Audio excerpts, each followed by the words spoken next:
Hi, I'm Jennifer Schlickburn, the Game Pioneer from Game Brain Podcast.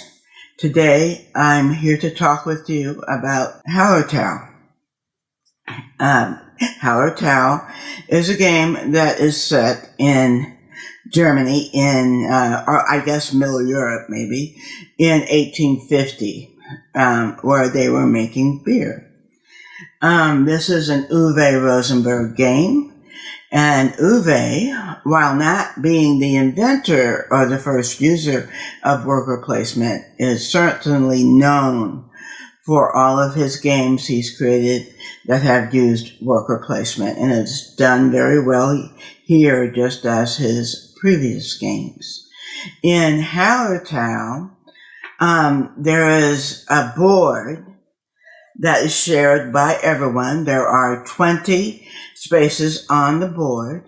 Each space has 3 rows. The first row will take 1 worker, the second row will take 2 workers, and the third row will take 3 workers. After that, no other workers can enter the space until the end of the action phase. For the players, there is a field board, there is a stable board, and there is a community center. The community center determines how many workers you get, and also can give you victory points at the end of the game.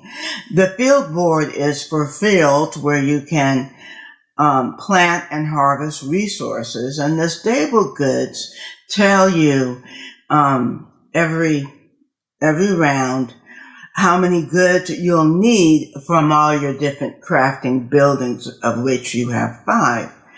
And basically then, what you're trying to do, of course, is get the most victory points, and in doing that, you're going to move the community center. There are 4 decks of cards that are on the main board. 2 of those decks, the bonus deck and the VP deck, are the same in every game. But 2 of the other decks all have a deck, at least 3 different sets of decks that you can use for that space. So I believe it's 3 different gateway decks, and there's 3 different farmer decks.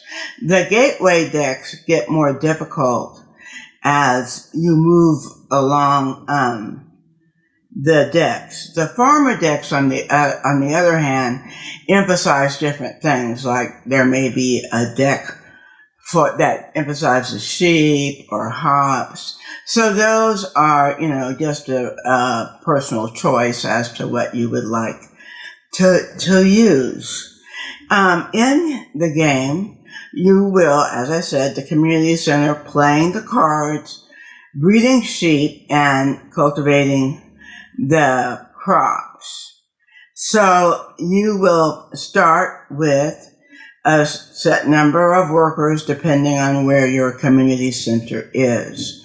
On your turn, you place workers in the action spaces, and as I said, if the bottom row is occupied, then you'll have to place 2 workers, and if both rows are occupied, then you'll have to place 3 workers, and you can't go there if all 3 rows are occupied.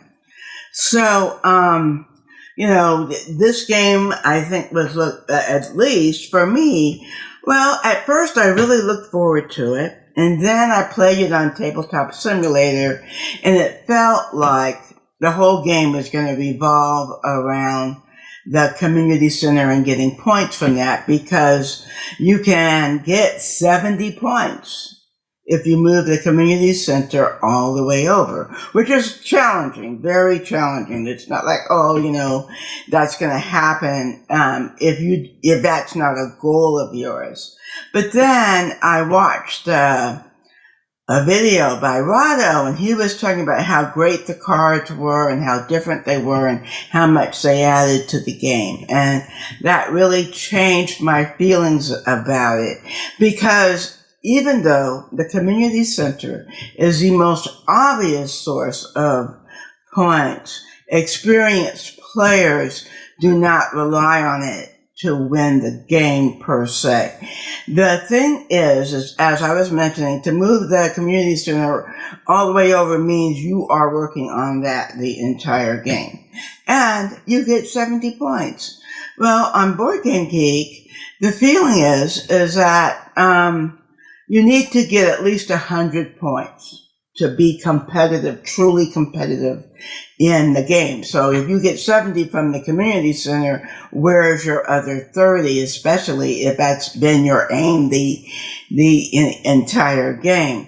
On the other hand, the victory point deck does give you victory points. However, those are going to take a focus as well, and they're not nearly as close as the community center is in points.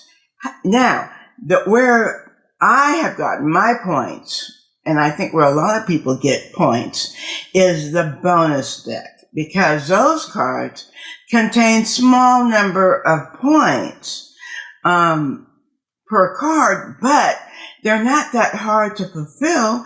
And even better, the gateway deck can give you, and I believe the farmer deck as well, can give you draws from the bonus deck.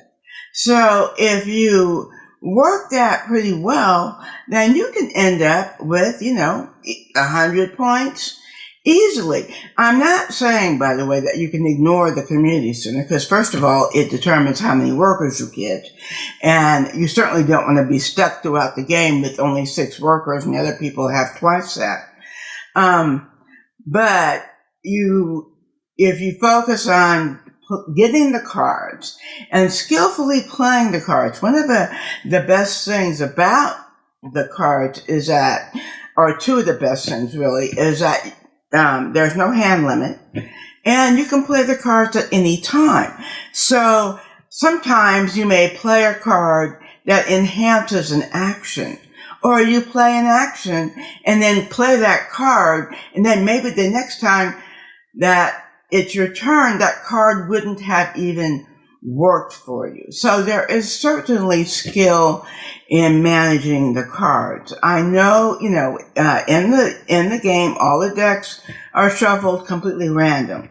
So it may come across as though whoever gets the best cards wins, but the good news is the best cards are not consistent from game to game. It really does depend on your entire set of cards and how you deal with them. I just got a message from my editor, and so if you heard the little tone, that's what it was.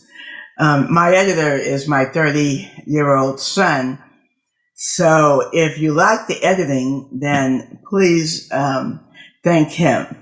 So at any rate, this has risen to be my second favorite Uwe Rosenberg big box game. My favorite, which is not really a big box, but it's still in that space, is Aura et Labora. I think it's going to take like a tremendous game to move that out of my favorite Uwe Rosenberg.